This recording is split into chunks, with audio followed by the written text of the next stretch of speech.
नमस्कार दोस्तों, स्वागत है आपका आपके अपने चैनल वॉइस इंस्पायर पर। दोस्तों, एक नगर में एक गुरुवर रहा करते थे जिनके कई शिष्य भी थे, लेकिन उनमें से एक शिष्य बहुत बेचैन रहा करता था। जब भी वह भिक्षा मांगने के लिए बाहर जाया करता तो उसे वहाँ दुख, दर्द, तकलीफ़ें, परेशानियाँ ही नज़र आतीं। यह सब देखकर वह बहुत दुखी रहने लगा था। वह मन ही मन बहुत परेशान रहने लगा था। हर रोज़ वह ईश्वर से एक ही प्रार्थना करता कि हे ईश्वर, सभी को सुख दे, शांति दे, सभी को हर तरह की खुशियाँ प्रदान कर। एक दिन वह इन्हीं सब बातों पर विचार कर रहा था, तभी उसके मन में ख्याल आया कि आखिर इस दुनिया को बनाने वाले ने इन सबको इतना दुख क्यों दिया है। वह चाहे तो सबको खुशियाँ भी तो दे सकता है, फिर आखिर उन्होंने ऐसा क्यों नहीं किया। यह सवाल लेकर वह अपने गुरुवर के पास पहुँचा और अपने गुरु से कहने लगा, हे गुरुवर, यह दुनिया इतनी दुखी क्यों है? क्यों चारों ओर केवल दुख, मातम, तकलीफ़ें और परेशानियाँ ही छाई रहती हैं? आखिर यह दुनिया बनाने वाला इन सबको खुशियाँ क्यों नहीं देता? यदि वह चाहे तो सबको खुश कर सकता है, सभी को खुशियाँ दे सकता है, फिर आखिर वह ऐसा क्यों नहीं करता? जब भी मैं उन लोगों की तकलीफ़ें, परेशानियाँ और दुख देखता हूँ तो मैं भी बहुत दुखी हो जाता हूँ। मुझसे उनका दुख देखा नहीं जाता। जब भी मैं भिक्षा मांगने जाता हूँ तो मुझे चारों तरफ केवल दुख के अलावा कुछ भी नज़र नहीं आता। चारों तरफ हर कोई बेचैन है, हर तरफ हर कोई परेशान है, किसी के चेहरे पर एक मुस्कान तक नहीं। आखिर ऐसा क्यों? इस पर वह गुरु मुस्कुराने लगे और अपने उस शिष्य से बोले, भंते, इन सबको सुख ही दिया गया है, किंतु इन्हें अपना सुख दिखाई नहीं देता, तो ऐसी अवस्था में कोई और क्या कर सकता है। इस पर वह शिष्य कहता है, हे गुरुवर, आप यह कैसी बातें कह रहे हैं? यदि किसी को सुख मिलेगा तो वह खुश क्यों नहीं रहेगा? उसके चेहरे पर मुस्कान क्यों नहीं होगी? भला वह जानबूझकर दुखी क्यों रहना चाहेगा? वो जानबूझकर परेशानियों और तकलीफ़ों का सामना क्यों करना चाहेगा? यदि उन्हें दुख है तभी तो वह दुखी है, बेचैन है, परेशान है। अपने शिष्य की बात सुनकर वह गुरुवर अपने शिष्य से बोले, भंते, मैं जानता हूँ कि तुम एक अच्छे मूर्तिकार हो। तुम मेरा बस एक काम करो, उसके बाद मैं तुम्हें तुम्हारे सभी प्रश्नों के उत्तर दे दूँगा। वह शिष्य उन गुरु की बात मान जाता है और कहता है, कहिए गुरुवर, मुझे क्या करना होगा? इस पर वह गुरुवर उस शिष्य से कहते हैं, भंते, तुम्हें कुछ बहुत बड़ा कार्य नहीं करना है, बल्कि तुम्हें इन लोगों के सुख के लिए एक ऐसी मूर्ति बनानी है जिसे देखकर यह सब अपना दुख भूल जाएं, फिर चाहे वह थोड़ी देर के लिए ही क्यों न हो। अपने गुरु की यह बात सुनकर शिष्य अपने गुरु की बात मान लेता है और वह अपने गुरु से कहता है, ठीक है गुरुवर, यदि आप चाहते हैं तो मैं ऐसी ही मूर्ति बनाऊंगा जिसे कोई यदि एक बार देख ले तो अपना दुख दर्द भूलकर खुश हो जाए। इतना कहकर वह शिष्य अपने गुरु को प्रणाम करके वहाँ से चला जाता है और लगातार 1 महीने के अथक प्रयासों के बाद वह आखिरकार एक ऐसी मूर्ति बनाने में कामयाब हो जाता है जिसे देखकर कोई भी प्रसन्न हो जाए, जिसे देखकर कोई भी व्यक्ति अपना दुख दर्द भूल जाए। वह खुशी खुशी अपने गुरु के पास वापस दौड़ता हुआ पहुंचता है और कहता है, हे गुरुवर, जैसा आपने कहा था मैंने वह मूर्ति बना ली है। आप मेरे साथ चलिए और उस मूर्ति को देखिए। उस मूर्ति को जो भी देखेगा वह अपनी सारे दुख दर्द भूल जाएगा। वह गुरु अपने उस शिष्य के साथ मूर्ति देखने पहुंच गए। उन गुरु ने देखा कि उनके शिष्य ने एक बहुत ही अच्छी मूर्ति बनाई थी जो बहुत ही मोहक और सुंदर थी। उसकी मुस्कान ऐसी थी कि उसमें कोई भी खो जाए और अपने दुख दर्द भूल जाए। यह देखकर वह गुरुवर अपने शिष्य से बोले, भंते, बहुत खूब, तुमने बहुत ही सुंदर मूर्ति बनाई है। तुम्हारी यह मूर्ति उन लोगों को दुख से बाहर निकालने में अवश्य उनकी मदद करेगी। परंतु मैं तुमसे चाहता हूँ कि तुम इस मूर्ति के चेहरे पर कहीं पर भी एक छोटा सा निशान बना दो, जो किसी को भी आसानी से दिख न पाए। अपने गुरु के मुख से यह सुनकर वह शिष्य कुछ देर के लिए अचरज में पड़ गया और फिर वह अपने गुरु से बोला, हे गुरुवर, आखिर आप ऐसा क्यों कह रहे हैं? क्या मेरी मूर्ति में कोई कमी रह गई है, या फिर मेरी यह कला आपको पसंद नहीं आई? इस पर वह गुरुवर उस शिष्य से बोले, नहीं नहीं भंते, तुमने तो एक बहुत ही अच्छी मूर्ति बनाई है, किंतु मैं चाहता हूँ कि तुम एक ऐसा निशान अवश्य इस मूर्ति पर बनाओ जो किसी को आसानी से दिखाई ना पड़े। इस पर वह शिष्य एक बार फिर उन गुरुवर से प्रश्न करता हुआ बोला, परंतु क्यों गुरुवर, इसका कोई कारण तो होगा। इस पर वह गुरुवर उस शिष्य से बोले, भंते, इसका कारण मैं तुम्हें बाद में बताऊंगा। वह शिष्य उन गुरु की बात मान गया और उस मूर्ति की आँख के ऊपर एक बहुत ही छोटा सा, जो आसानी से किसी को दिख ना सके, ऐसा एक निशान बना देता है। यह देख गुरुवर शिष्य से बोले, बहुत अच्छे, अब इस मूर्ति को गांव के बीचों बीच रखवा दो। शिष्य ने अपने गुरु की बात मान ली और वह उस मूर्ति को ले जाकर गांव के बीचों बीच रखवा देता है।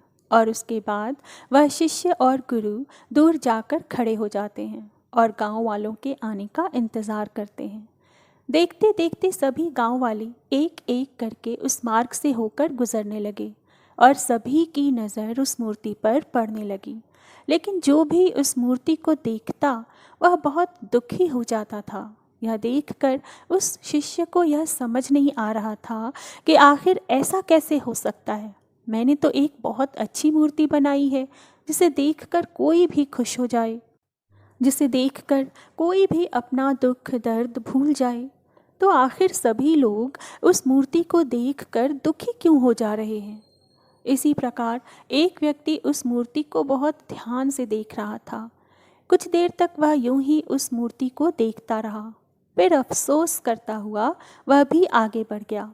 तभी रास्ते में गुरु और शिष्य ने उस व्यक्ति को रोक लिया और गुरु ने उस व्यक्ति से कहा, क्या हुआ, तुम बहुत दुखी दिखाई दे रहे हो। इसके जवाब में वह व्यक्ति बोला, हाँ गुरुदेव, गांव के बीचों बीच एक मूर्ति रखी गई है। देखने में तो वह बहुत सुंदर है, बहुत दिव्य है। मूर्ति ऐसी बनाई गई है कि यदि देखो तो देखते ही रह जाओ। पर अफसोस की बात यह है कि उसमें एक छोटी सी कमी रह गई है। शायद मूर्तिकार ने उस पर ध्यान नहीं दिया। उसने मूर्ति की आँख के ऊपर एक छोटा सा निशान छोड़ दिया है, जिसे देखकर मेरा मन तो बहुत दुखी हो गया। मैं समझ नहीं पा रहा हूँ कि आखिर मूर्तिकार ने वहाँ पर वह निशान क्यों बनाया। क्या उसने गलती से ऐसा किया या जानबूझकर? यदि वह निशान वहाँ पर नहीं होता तब तो वह मूर्ति अति सुंदर होती। इस पर वह शिष्य तुरंत ही उस व्यक्ति से बोला, परंतु वह निशान तो बहुत बारीक सा है और वह किसी को आसानी से दिखाई भी नहीं दे सकता। फिर आखिर तुमने उस निशान को कैसे देख लिया? इसके जवाब में उस व्यक्ति ने कहा, गुरुवर, आप यह कैसी बातें कर रहे हैं? सबसे पहली नज़र तो मेरी उस निशान पर ही गई, जो किसी को भी साफ और स्पष्ट तौर पर दिखाई दे सकती है। और आप कह रहे हैं कि वह निशान बहुत बारीक है और किसी को दिखाई नहीं देगा। यह भला कैसे हो सकता है? यह कहकर वह व्यक्ति वहाँ से आगे चल पड़ा। फिर उसके बाद एक दूसरा व्यक्ति उस मूर्ति को बहुत ध्यानपूर्वक देख रहा था। वह भी देखते देखते अचानक दुखी हो गया और वह भी उसी मार्ग से आगे बढ़ चला। जब वह आगे जा रहा था तभी गुरु और शिष्य ने उस व्यक्ति को रोका और एक बार फिर उन गुरुवर ने उस व्यक्ति से कहा, क्या बात है, तुम इतने दुखी क्यों लग रहे हो? इसके जवाब में वह व्यक्ति बोला, हे गुरुवर, गांव के बीचों बीच एक बहुत ही सुंदर मूर्ति रखी गई है, जो बहुत ही लुभावनी है, जिसे देखकर बहुत आनंद आ रहा था। लेकिन तभी अचानक मेरी नज़र एक ऐसी चीज़ पर पड़ी जिसे देखकर मैं बहुत दुखी हो गया। इस पर वह गुरुवर उस युवक से बोले, आखिर तुमने उस मूर्ति में ऐसा क्या देख लिया? इसके जवाब में वह युवक बोला, हे गुरुवर, लगता है वह मूर्तिकार बहुत ही बेकार आदमी है। उसने मूर्ति की आंखों पर एक छोटा सा निशान छोड़ दिया है, जिसे देखकर मैं तो बहुत ही दुखी हुआ कि आखिर मूर्तिकार ने जब इतनी मेहनत कर ही ली थी तो वह थोड़ी सी और मेहनत कर लेता और इस मूर्ति को और भी अच्छा बना देता। तभी वह शिष्य फिर से उस व्यक्ति से बोला, अरे भाई, वह निशान तो दिखाई भी नहीं दे रहा, फिर तुमने उसे कैसे देख लिया? वह व्यक्ति जवाब देते हुए बोला, भाई, जब से मेरी नज़र उस पर पड़ी है तब से तो मुझे केवल वही नज़र आ रहा है। तभी वह शिष्य उस युवक से बोला, क्या उसके अलावा तुम्हें बाकी की मूर्ति नज़र नहीं आ रही? इसके जवाब में युवक बोला, भाई, उस मूर्ति में छोटा सा निशान रह गया है, बाकी तो मूर्ति अच्छी ही बनी है, बहुत सुंदर भी है, किंतु यदि उसमें वह निशान नहीं होता तो वह मूर्ति और भी सुंदर हो जाती। बस इसी कारण से मैं बहुत दुखी हूँ। काश वह निशान वहाँ पर नहीं होता तो उस मूर्ति को देखकर सचमुच बहुत आनंद आ रहा होता। इसी प्रकार धीरे धीरे सभी गांव वालों ने वह मूर्ति देखी और सभी दुखी होकर वापस अपने घर लौट गए। एक दिन सुबह सुबह उस गांव में एक राजा उस गांव से होकर गुजर रहा था। तभी राजा की नज़र उस मूर्ति पर पड़ी, जिसे देखकर राजा अचंभित रह गया। राजा इतनी सुंदर मूर्ति को देखकर बहुत प्रसन्न हुआ। राजा मन ही मन यह सोच रहा था कि इतनी सुंदर मूर्ति तो मेरे महल में होनी चाहिए, फिर यह यहाँ पर क्या कर रही है? लेकिन तभी वह राजा कुछ देखकर दुखी हो गया और मार्ग में आगे बढ़ चला। राजा आगे बढ़ ही रहा था कि तभी उन गुरुवर ने आगे बढ़कर राजा को रोका और राजा से कहा, हे राजन, आप इतने दुखी क्यों हैं? थोड़ी देर पहले तो आप बहुत प्रसन्न नजर आ रहे थे, तो अब आप ये इतने उदास क्यों हो गए? इसके जवाब में वह राजा गुरुवर से बोला, हे गुरुवर, अभी अभी रास्ते में मैंने एक मूर्ति देखी जो बहुत ही भव्य और सुंदर है, जो देखते ही बनती है, लेकिन उस मूर्ति की आँखों पर एक छोटा सा निशान है, जिसके कारण उस मूर्ति की सारी सुंदरता नष्ट हो जाती है।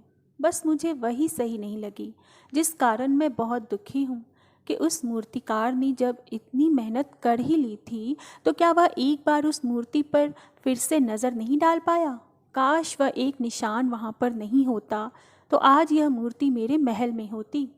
यह कहकर राजा वहाँ से अपने मार्ग में आगे बढ़ गया। उसके बाद वह गुरु और शिष्य दोनों मूर्ति के पास पहुँचे और शिष्य ने बहुत ही ध्यान से उस मूर्ति को देखा। मूर्ति बहुत ही सुंदर नजर आ रही थी, उसमें कोई भी कमी नहीं थी और ना ही वह निशान उसमें दिखाई पड़ रहा था। यह देखकर शिष्य बड़ा अचंभित हुआ। उसने तुरंत ही अपने गुरु से कहा, हे गुरुवर, मूर्ति में तो कोई भी कमी नज़र नहीं आ रही। पूरी मूर्ति तो बहुत ही सुंदर है, भव्य है और उसमें छोटा सा निशान ही तो है, और वह भी ऐसा कि दूर से देखो तो नज़र ही न आए। तब भी यह सारे लोग एक छोटे से निशान के पीछे क्यों पड़े हुए हैं? इन्हें क्या पूरी मूर्ति नज़र नहीं आ रही? पूरी मूर्ति इतनी सुंदर और भव्य बनी है, मानो इसे देखते ही रहो, पर फिर भी ना जाने ये सारे लोग केवल एक छोटे से निशान को ही क्यों देखकर दुखी हो जा रहे हैं। इस पर वह गुरुवर मुस्कुराने लगे और अपने शिष्य से बोले, भंते, तुमने मुझसे प्रश्न किया था कि आखिर इस दुनिया बनाने वाले ने सबको खुशियाँ क्यों नहीं दी, उन्होंने सबको दुख ही क्यों दिया है? तो इसका जवाब अब तुम्हें मिल चुका है, क्योंकि उन्होंने तो इन्हें सुख देने की सारी व्यवस्था की थी, पर यह सब मूर्ति नहीं देखते, बल्कि ये सभी लोग केवल कमियां ही देखते हैं। यह पूरा सुख नहीं देख पाते, उसमें एक छोटा सा दुख ढूंढने का लगातार प्रयास करते रहते हैं। जिस प्रकार तुमने यह भव्य और अति सुंदर मूर्ति बनाई है, उसके बावजूद भी उन्हें केवल वह छोटा सा निशान ही नज़र आ रहा है। उन सभी ने इतनी अच्छी मूर्ति में वह छोटी सी कमी ढूंढ ही निकाली। अर्थात इन्होंने सुख में से दुख ढूंढ ही निकाला। उनके पास सुख ही सुख है, पर यह उस एक दुख में खोए रहते हैं जिसका कोई वजूद है भी नहीं।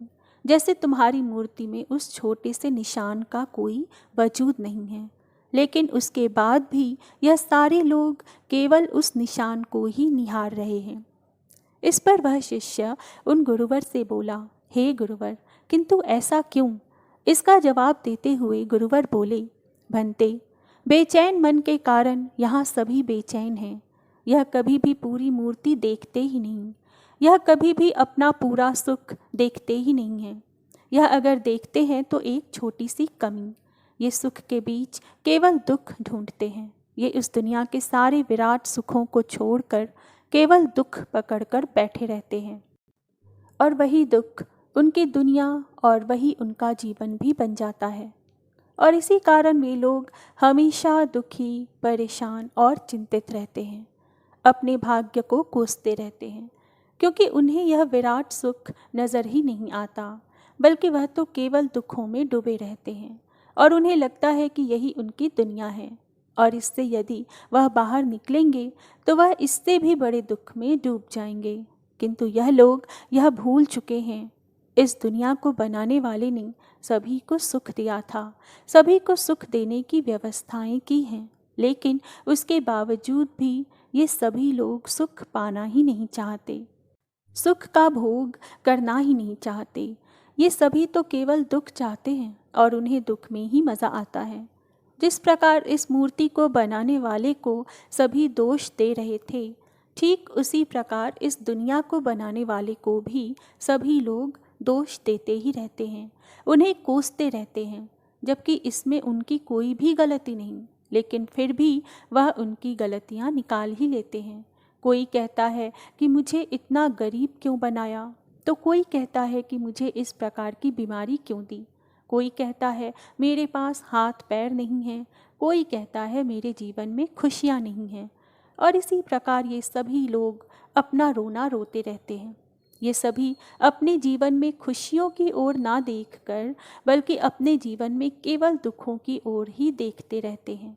तभी वह शिष्य गुरुवर से बोला, हे गुरुवर, क्या इन सभी को सुख मिले ऐसी कोई व्यवस्था नहीं की जा सकती? इस पर गुरु मुस्कुराने लगे और उस शिष्य से बोले, भंते, मैंने तुमसे पहले ही कहा, इन सभी के लिए सुख की व्यवस्था ही की गई है और सभी को सुख समान रूप से मिला हुआ है, किंतु वह खुशियाँ नहीं देख पा रहे हैं, और वे तब तक नहीं देख पाएंगे जब तक कि वह उस छोटे से निशान से अपनी नज़र न हटाकर पूरी मूर्ति पर नज़र डालें। वे उस पूरी मूर्ति को ध्यान से नहीं देखते, उसे समझने का प्रयास ही नहीं करते, किंतु एक बार वह उस पूरी मूर्ति को देखने लगेंगे तो अवश्य ही उस सुख की अनुभूति कर पाएंगे, उन्हें सुख की प्राप्ति भी हो जाएगी। इस पर वह शिष्य एक बार फिर गुरुवर से प्रश्न करता हुआ बोला, हे गुरुवर, तो इसके लिए उन्हें क्या करना होगा? अपने शिष्य के इस प्रश्न का जवाब देते हुए गुरुवर बोले, भंते, जैसा कि मैंने तुमसे पहले ही कहा, उन्हें अपना ध्यान मूर्ति पर लाना होगा। मूर्ति की सुंदरता और मूर्ति की भव्यता पर उन्हें विचार करना होगा, उसे समझना होगा, तभी वह सब अपने जीवन में सुख की अनुभूति कर पाएंगे। अन्यथा यदि उनका ध्यान केवल उस छोटे से निशान पर ही होगा तो वह कभी भी इस भव्य मूर्ति को देख नहीं पाएंगे, इसकी सुंदरता को समझ नहीं पाएंगे, और ना ही उन्हें कभी सुख का अनुभव हो पाएगा। और इन सभी का कारण है उनका वह बेचैन मन। उन्हें अपने इस बेचैन मन से छुटकारा पाना ही होगा, और इसके लिए उन्हें अपनी समझ का दायरा बढ़ाना चाहिए, और ऐसा वह केवल ध्यान से ही कर सकते हैं।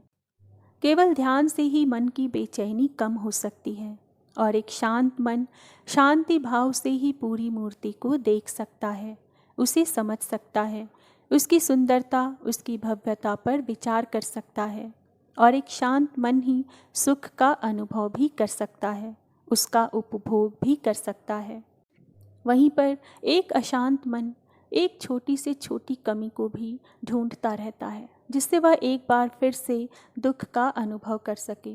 वह अपने दुख से बाहर नहीं निकलना चाहता, क्योंकि उसे डर है कि एक बार सुख उसे मिला तो वह फिर से उससे छिन जाएगा और एक बार फिर उसे दुख का अनुभव करना पड़ेगा। इसी कारण वे लोग हमेशा दुखी रहते हैं जो लोग पूरी मूर्ति पर ध्यान नहीं देते, बल्कि केवल कमियों पर नज़र डालते हैं। इतना कहकर गुरुवर शांत हो गए और शिष्य भी अब अच्छी तरह समझ चुका था कि आखिर इस दुनिया में इतना दुख क्यों है, लोग इतने परेशान क्यों हैं, लोगों की समस्याओं और चिंताओं का आखिर कारण क्या है, उसका कभी अंत क्यों नहीं होता। उम्मीद है कि आपको भी यह समझ में आ चुका होगा कि आपके दुख, समस्या और परेशानियों का कारण क्या है, और आज से आप उसे सुधारने के लिए पूरी मुमकिन कोशिश भी करेंगे।